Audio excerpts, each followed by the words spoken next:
While we have faced challenges before, this one is different. This time we join with all nations across the globe in a common endeavor, using the great advances of science and our instinctive compassion to heal. We will succeed, and that success will belong to every one of us. We should take comfort that while we may have more still to endure, better days will return. We will be with our friends again. We will be with our families again. We will meet again. But for now, I send my thanks and warmest good wishes to you all. Hi, everybody. Where to begin? That was the Queen of Great Britain and the Commonwealth nations. Her words comforted me, so I thought I'd share them with you. And I hope you're all well. I hope you're safe. And I hope you're healthy, most important of all. I hope your loved ones are too.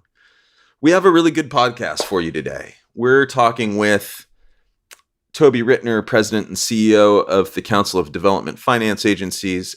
We're also talking with Katie Kramer, Vice President over at CDFA. This is a podcast in two parts. The first part is all about the economic relief slated for small businesses currently and primarily available in the United States. And this is the SBA product, the Small Business Administration product. They have two products. The Economic Injury Disaster Loan, it has an advance component of $10,000, but there's a larger loan as well. And then the Payroll Protection Program, which is a loan that has forgiveness elements related to payroll, mortgage, utilities, and some other qualifications. So first 20, 30 minutes, we're talking about that. We're getting into those details, some disclaimers. Things are changing really fast. And both in terms of who's offering these loans in the Alaska market, both in terms of the rules and regulations around these loans, and also in terms of the capital that's available.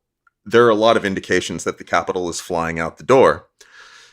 So if you think you need these loans or a form of economic relief to get you through the next 8 to 10 weeks of your business operations, I highly encourage you to apply for these products. You can apply for the Economic Injury Disaster Loan at sba.gov/disaster. You can apply for the Payroll Protection Program, which has forgiveness elements in that loan of up to $2 million. You can apply for that through your local SBA preferred lender. Those primary preferred lenders in Alaska, my understanding, are Northrim Bank, Wells Fargo, Alaska Growth Capital, and First National Bank Alaska. And these lenders are struggling to keep up with the demand for these products. So please be patient with them. If you don't think you need these, or you probably don't need these, please don't jump in the queue. But this money is going to go.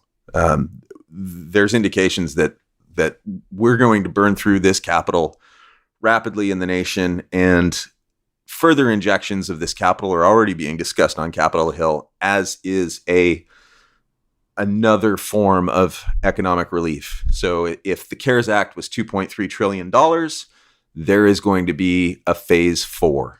The CARES Act was phase 3. The injection of additional capital is just an extension of phase 3. There will be most likely there's going to be an entirely another financial stimulus bill coming out of Capitol Hill. All right.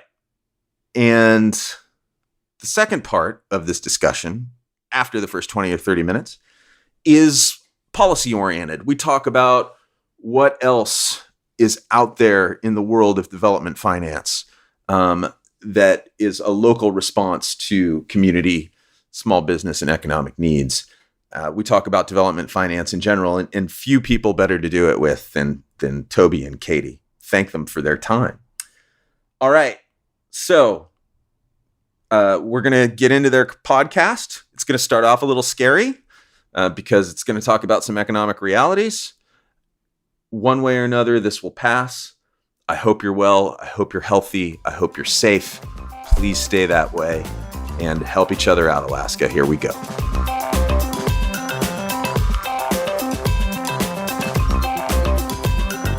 I think the economic implications of what we're all going through now is something that a lot of people in our field are trying to even create a thesis around, right? Because we haven't seen anything like this, and we just don't know.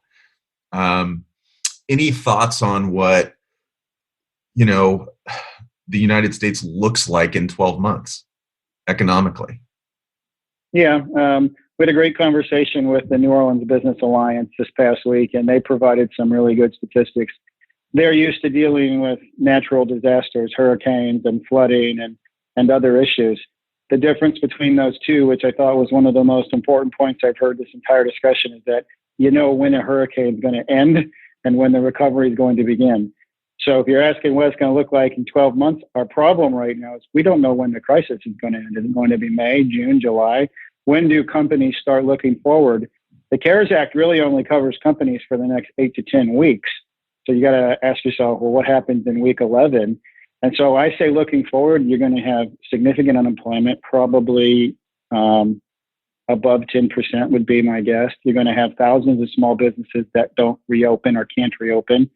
You're going to increase, which is to me just really scary, the amount of debt that American people carry, because while we're not getting paychecks in a lot of situations, and we are getting a small check from the government, which is very, very generous, you still have to buy groceries, you still have to pay rent, you still have to pay your car. So I think you're going to see the largest amount of individualized debt we're already there, by the way, in the history of America. I think you're going to see defaults across the board in mortgages and car payments. I don't think you'll see bond defaults, thank God, because cities and states are going to be really sharp about that. And I just think you're going to see a really slow rebuild back to normalcy, which really isn't going to look a lot like what we have today. I mean, think of some simple things. These are kind of silly examples. What does a community's parks and rec program look like in a year when there's not going to be any parks and rec maybe for the next 4 to 5 months?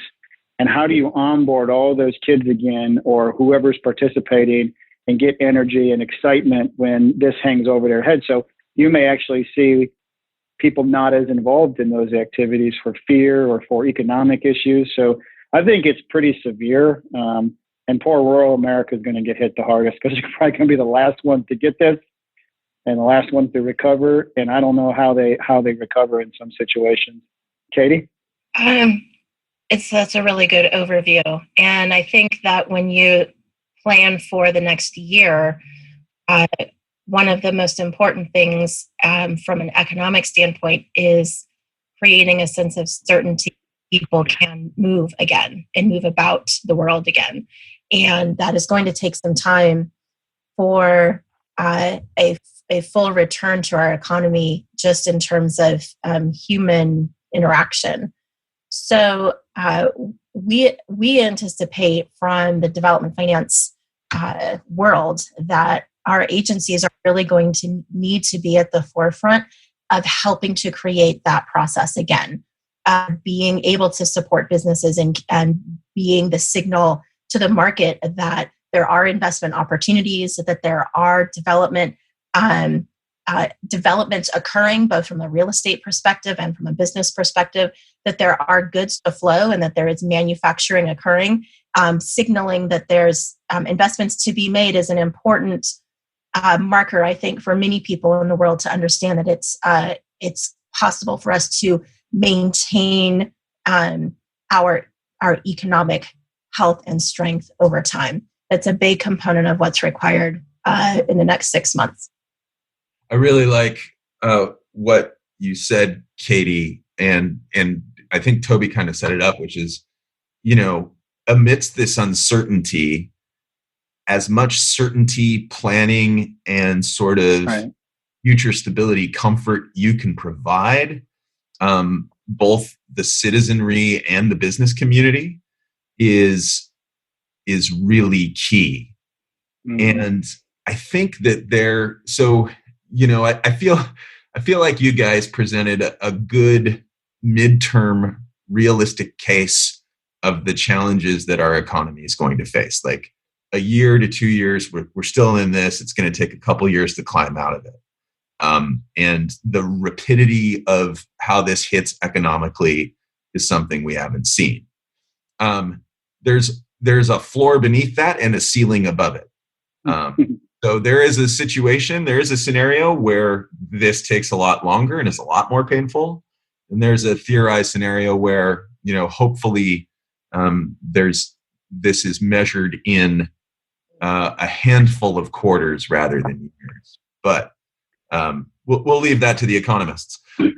Let's talk about small businesses.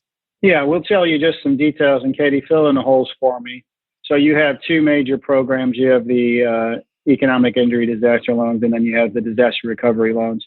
So the economic injury ones are meant to grab and help people immediately, really quick advances on their needs to pay working capital and payroll.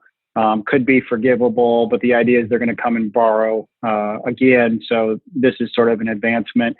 I think the rollout's been really good. They're administering them through the states and using the state offices. We've heard, some anecdotal stories of the backlog, but I'm actually hearing they're being turned around really quickly, particularly advanced loans. And I'm impressed that SBA has been able to do this. Let's talk about it a little bit. The loan advance is a box. So for the small business owners out there, and thanks for sticking with us, but B, when you apply for the economic injury disaster loan, toward the end of the process, there's a box that you need to check. And the checkbox says, yes, I want to be considered for a $10,000 advance on this loan. This $10,000 advance is entirely forgivable, right? In all cases, there's no requirements to forgive the loan. The $10,000 is forgivable. The rest of the EIDL, so the portion that is not this $10,000 advance, is generally between 2.75% for nonprofits, 3.75% for for-profits, up to a 30-year term, and there are no forgivable elements to this. My advice is to small businesses that are interested in it to speak very clearly to your banking representative. The problem that we're seeing, though, is, again, not every small business has a banker. The other issue is that not every small business can get to their banker. There's a tremendous amount of kind of communication backlogs, and many banks saying that they're not ready to make lending through the economic disaster loans yet. So it is unfortunately a high time of confusion and misinformation, and we're doing our best to try to recognize that clear communication is hard to come by, and to really do your due diligence with your whole suite of advisors before you enter into these contracts. And so we're going to keep harping on the EIDL, or the economic injury disaster loan. Then we'll talk about PPP, which is, I think, payroll protection something. You guys can fill that in. When small businesses apply for the EIDL, they apply on the SBA's website, right? They don't apply through their local lender. They apply on the SBA website. Okay. All right. So the $10,000 grants is a subset of the EIDL. Google SBA EIDL. That is where you apply for both the larger economic injury disaster loan, which do you guys know what that's capped at? Hang on. Oh, yeah. Up to $2 million for working capital needs such as fixed debt and payroll. Apply for the EIDL on the SBA website, sba.gov, disaster. Also, quick plug for the Alaskans. The Alaska Small Business Development Center is hosting daily webinars, daily updates, and you can find out more information there. Highly recommend the Alaska Small Business Development Center online at aksbdc.org. So, the Big Enterprise Program feels like the economic injury disaster loan. Part of that, $10,000, that is, generally speaking, completely forgivable, is a small checkbox during that process that you check. Let's move to the other product, the payroll protection plan. What can you folks at CDFA tell us about this product? Yeah, so triple P. So here we're talking about loans to help with keeping your payroll in check, keeping your staff. You have to keep your people on staff for 8 weeks. Payroll, rent, mortgage interest, and utilities. This one can be done through existing SBA 7A lenders. They started processing applications on April 3rd. We've heard good things, but I do know that a couple of systems have crashed by the number of people that applied. And they're going to run this program through June 30th. But I think there's a caveat in there. There's not going to be any money come June 30th. So I would imagine that within a matter of weeks, this fund is depleted. The SBA definition of small business is 500 or fewer employees, and you have to meet the SBA industry standards. I think that's problematic, only because if you're a super small business, it may be difficult to access this. This one is a little bit different in terms of the forgiveness. So according to SBA's website, it can cover payroll, cost, interest, mortgage, rent, utilities, and that only 75% of that amount, 75% of that can be forgiven if it's used for payroll. So there's still some. I guess this is really designed for small businesses to maintain their payroll. Forgiveness is obviously based on whether or not they maintain that payroll or there's any declines in their payroll. And this is a maturity of 2 years and a 1% rate. The details and the due diligence required to understand these details are hard. For example, it looks like only 25% of the loan can be forgiven for non-payroll costs. Right. And payroll costs forgiveness is capped at $100,000 per employee and a 2-year term. Just like any good company, we looked at the Paycheck Protection Program at CDFA just to make sure, hey, are we eligible in case we would need it in the next several months? And we're in a good financial position, so we knew that an SBA 7A lender would look at us and laugh because we can make our payroll for the next 2 or 3 months. What we said was, well, what the heck happens to us in August or September?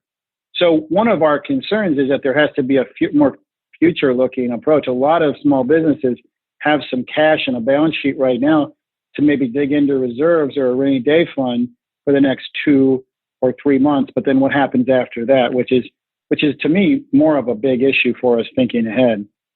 Okay. Let's wrap up this discussion of the SBA and their 3 products with kind of like your key takeaway for small businesses. So, Katie, you want to start us off, and then we'll go to Toby? Sure. Key takeaways for small businesses right now. I would say first, really understand what you need to be able to maintain your operations. Do a lot of your due diligence in preparing all of the paperwork that you need. There's a lot of great checklists out there where you can have all of your paperwork in line first, in order first, so that you can more quickly respond to the needs of local lenders, of banks, of the SBA to be able to receive a quicker approval. And then think really critically about all of the sources of capital. The SBA might not necessarily be your best choice. It might be your only choice, but you should have a thoughtful process about how you will navigate that before you go through the applications process. What do you have to add, Toby? Yeah, I think those are great points. The only couple of things I would say is these are relief measures meant to preserve payroll. So that's one thing small businesses really need to think about is how well they know their payroll and their head count and can be able to articulate that, because the federal government's not always forgiving on things. And if you're going to go into one of these transactions, you got to be really sensitive about what your needs are. And if you have 20 people today, you need to have 20 people in 8 weeks, and you really can't variate from that. That's one thing. The other thing I want to say is a loan is a double-edged sword. Even if part of it's forgivable, it still presents itself as a loan, and you want to watch for long-term ramifications. Acting quickly is going to be a key for small businesses, as this money will not last forever and will surely be gobbled up quickly. And then the last thing I want to say is if you're a micro enterprise, 5 or fewer employees, an entrepreneur, a sole proprietor, I would say that you really, really need to think quickly about this. You have probably the least amount of resources. And I keep thinking of like my housekeeper. She hasn't been able to come to my house for 4 weeks because I won't let her in, obviously.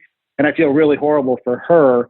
And so I've been sending her resources. So it's those folks that we really need to get the message out to, that this could really help you. And we need to get those small businesses involved. Okay. Is there a concern about startups being able to access the SBA capital? I don't think they're going to be able to. I'll just be frank with you. I don't think they're looking at a whole lot of business planning and, high spec stuff right now. I could be wrong, but in my notes preparing for today's call, I actually said, I think you're on the outside looking in right now if you're a startup or an early stage entrepreneur. Katie, have you heard any different? Mm-hmm. I've not heard different. I've only heard, for the most part, that startups who have already a well-resourced set of investors should go to them first, that they are a better source of liquidity right now than anything the SBA will be able to approve. And I don't think I have any other facts to refute that. I would suggest that they start with their current set of investors. Well, we've talked about the SBA, and the bottom line for small businesses sounds like A, know your payroll, B, know your operational costs and what you need, C, do exhaustive diligence. But if you decide you need these programs, go to the SBA website to apply for the larger economic injury disaster loan, which has a $10,000 forgivable element, and then talk to your local SBA lender to talk about the payroll protection program, which is more forgivable, very much focused on maintaining your headcount. Hey, everybody, Joe Morrison here, and that's the end of the first half. And this is the first midpoint break I've ever done because I want to throw to our sponsor. No, I'm just kidding. See, there's levity in this. We don't have a sponsor. I want to encourage Alaska's small businesses and Alaska's startups to finish filling out the survey we have on 49saf.com. So go to 49saf.com. Right there at the top of the page, right below a graphic that says hashtag Alaska Strong, is a link to our COVID-19 business survey. And we're going to close it Sunday night, Sunday, April 12th. We're done. So if you didn't get to it by then, sorry. You can always email me at joe.morrison@anchorajk.gov to provide feedback or if I can help you in any way. All right. Take that survey. It's going to help us figure out how we can help our local community. Let's go back. Let's have more fun. This is a little more lighthearted than what came before, I promise. Let's go back to Toby and Katie. Thanks, guys. Tell us a little bit about Ohio yourself and how you ended up doing what you do, Toby. Yeah, sure. I've been doing community economic development planning for 21 years now. I did local planning for a city here in Central Ohio, and then I did some economic development. Just a second, I've got a. I think it's okay with the kids. Don't worry about it. Okay. And cool. More on your kids later in their ages, please. All right. And so I did economic development incentives and eventually made my way to Washington, D.C., and just started learning about finance and policy and the way in which finance affects cities. And lo and behold, so many years later, I've been running CDFA for 16 years. We started in D.C. when I was hired, and then we moved the organization to Ohio in 2006, and we've been here ever since. We're in Central Ohio in Columbus, which is state capital and the headquarters of Ohio State University. And it's just been great for us. 16 employees, largest database in the world on development finance, and just kind of doing our best to help cities through this crisis right now. What's development finance? Development finance, that is the driest question you could ask. Mm-hmm. Really what we're talking about is how we take our precious public resources and we leverage those resources to engage private capital. So from the perspective of development finance, it's how we contribute to the act of a deal or a project. We make that deal or project come to fruition to help the whole community. So finance itself, a bank goes and does finance. They do loans and they finance business and industry. Development finance is how a community looks at money, how they look at financial structures. They use their small, precious resource to leverage big private capital. We do that in the bond market. We do that with tax increment finance. We leverage private capital through new markets, tax credits, and other tools. And then we actually operate our own loan funds to help entrepreneurs, micro enterprises, small businesses. But our goal is to always take our small money in development finance to leverage big money. So it's different than traditional banking and lending. It's an act and an art within itself, within state and local government. And how many development finance institutions or functions are there in the nation? Yeah. There, just to break it down, there's 55,000 bond issuers in the U.S., and there's thousands of development agencies. They all go by different names and different styles, but there's one overarching element. Almost all development agencies have the power to leverage the capital markets, which means they can go raise money in the private bond market directly or indirectly. There's over 1,000 CDFIs, which are development finance agencies. There's over 1,000 EB5 regional centers, which are development agencies. States have dozens of them. Cities can have more than one. And so really the landscape's really big. The fundamental key is that their development finance agencies are allowed to invest in business and industry and be true contributors to the financing schemes. Katie, how long have you been at CDFA? I've been at CDFA for a little over 14 years. Wow. You guys have really put in the time there. Katie was the first person I hired, got my first hire correct, and then she actually has transitioned from every office we've been in and stayed with us for the whole time period. So she knows where all the bodies are buried, and she knows development finance as well as anybody. I want to talk about the CARES Act in general, which is a $2.3 trillion, depending on your political affiliation. You don't like to call it stimulus, but it's clearly a package designed to help stabilize the economy with what is almost an immediate significant recession that we're facing because of this health crisis. So, $2.3 trillion, generally speaking, where do you see kind of the big pools of capital, and what are they going toward in this program? Can you guys speak to that? Yeah, we're happy to. And Katie and I have been following it a lot. CDFA has been right at the forefront. In fact, even negotiating elements of it up until the last minutes before the bill was passed. We'll just be candid. It's a great bill, but it's a little disappointing in some aspects. We'll talk about maybe both of those here. We're happy because it helps people. It's got a really rapid response component to it to help small businesses, to help individuals who are facing that they've had job losses and can't, afford and pay their rents and whatnot. And a lot of it goes towards some great federal agencies like EDA and USDA and HUD, and that's really good. The programs we'll talk about as soon as you want and however much detail you want to talk about them. They've been rolled out with some efficiency. We've been really excited to see that. And we've also been excited to see what the potential might be for the federal agencies that we care most about, EDA, EPA, HUD, and USDA. But if historically, those federal agencies, they're not unlike normal times. They struggle to administer big programs. So how do you give the USDA $145 billion and expect it to be out really quickly? And so we love the rapid response. We love that it's helping people and small businesses. But where we struggle with it a little bit is that in order to deploy a lot of that money through the agencies, it's going to have rulemaking. It's going to have process. And not a lot of folks are familiar with working with the federal agencies. And so we would really have liked to have seen more state and local responses. $45, $50 million to the state of Pennsylvania or the state of Alaska through the development world could have been leveraged a lot more effectively, a lot quicker. So we are concerned about that part of it. Katie, did you have any comments? Only that we're working on that next phase of trying to address that. And I think you wanted to get to that in a little bit, Joe.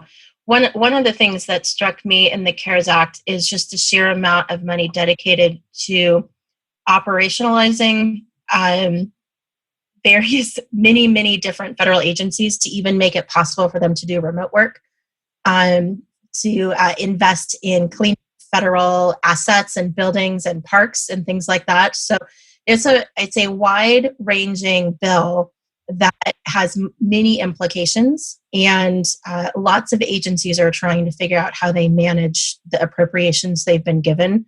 And many of them are calling CDFA, wanting help to understand what they can do quickly and what the needs are in communities so that they can react as rapidly as possible.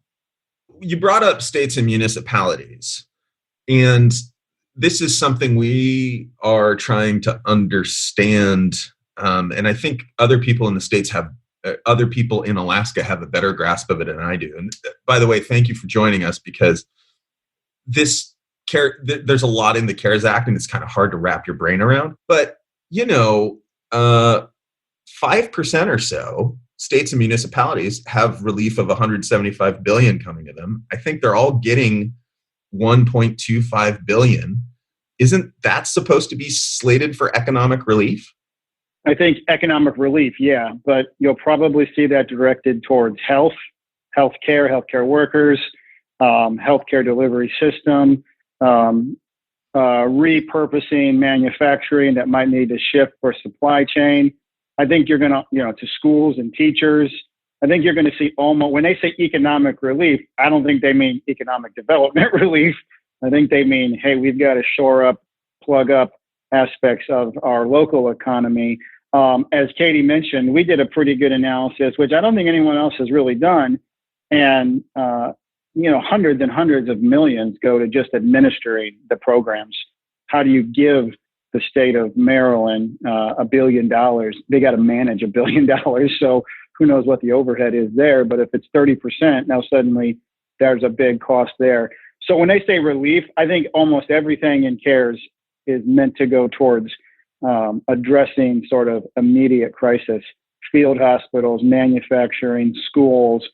Think about food pantries and community centers and homelessness and shelters, all that whole system. Prisons is going to be our next big one we see, outbreaks in prisons. And it really wasn't to go to the states for economic development relief as much as it was for economic relief. I think the states are advising, for the most part, unless you fit into one of their programs, which we're going to talk about hopefully today, you need to go to SBA and you need to get an emergency loan or a disaster loan. Katie? One of the things that is really critical that Congress was trying to address, and I think that some of that money will help a little bit with it, is the budgetary shortfalls that states and municipalities are going to be facing right now. Unemployment needs and insurance and requirements are through the roof.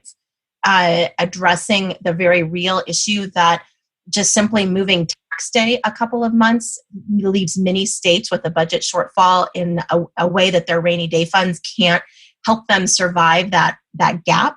So some of that economic stimulus is meant to address immediate revenue needs, not necessarily long-term recovery needs.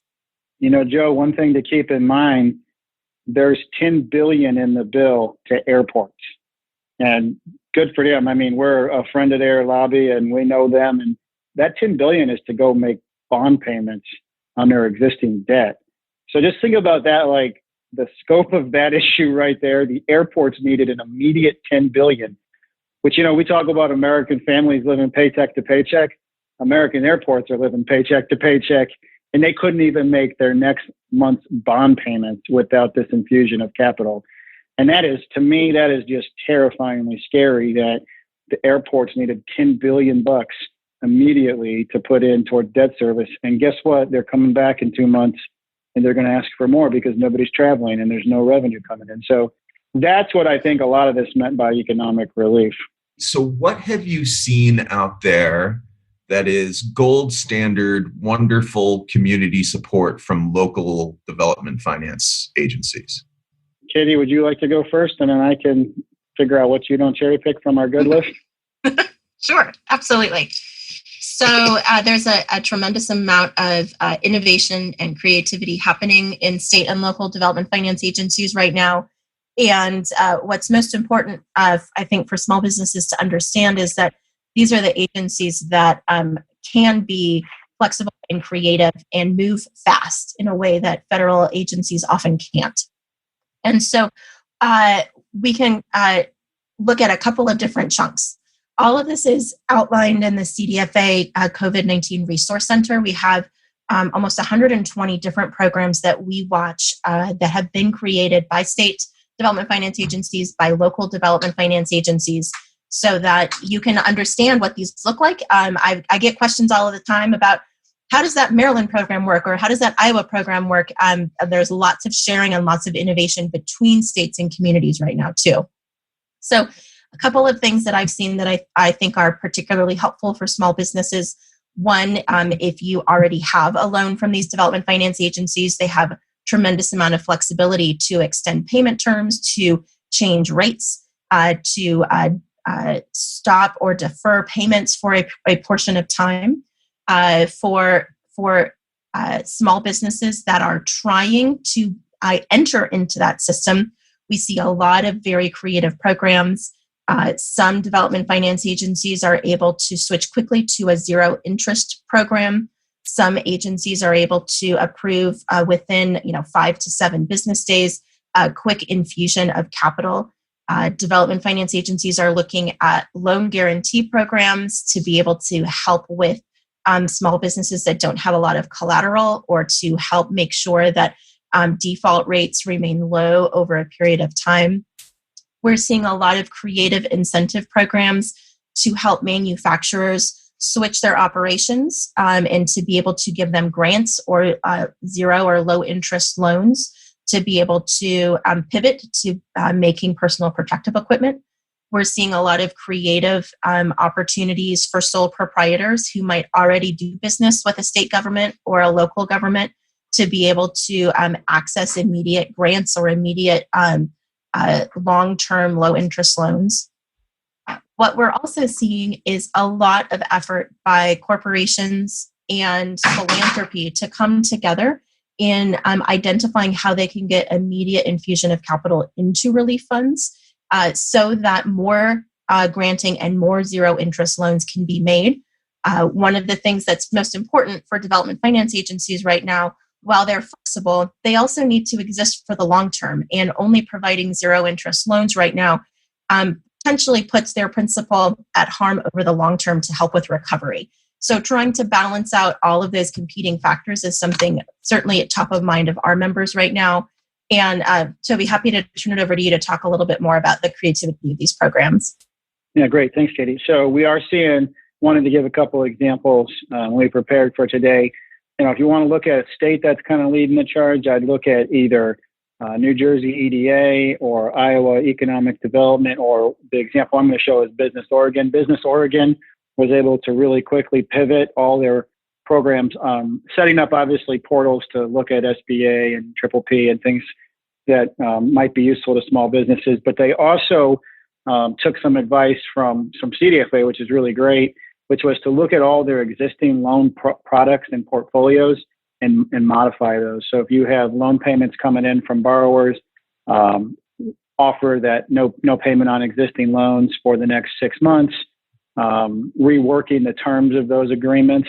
So we've seen that is the really cool creativity we've seen, is that DFAs are well resourced and they have the ability to do that. So that's what they did in Oregon. They did small business loan mods and forgiveness for some of their existing loans if people came and talked to them. Small business relief funding. So what they did was set up categories of funding. And this is really unique because they looked at different things. So stabilizing small business, that's one that they did. They did that with a foundation. They raised $700,000 from the foundation to stabilize really small businesses. They did a request for $10 million with the Oregon Capital Trust to help arts and cultural organizations. So again, we have to think about the different sectors of our economy and try to see what their needs are and shore up their needs. They did a $300 above the line charitable deduction program so that more people could contribute to charitable causes to raise capital, obviously, for that cause and get a charitable deduction on their tax return, which I think is a really, really clever way of raising capital for nonprofits and charitable enterprises. think about food banks and art centers and community centers and homeless shelters.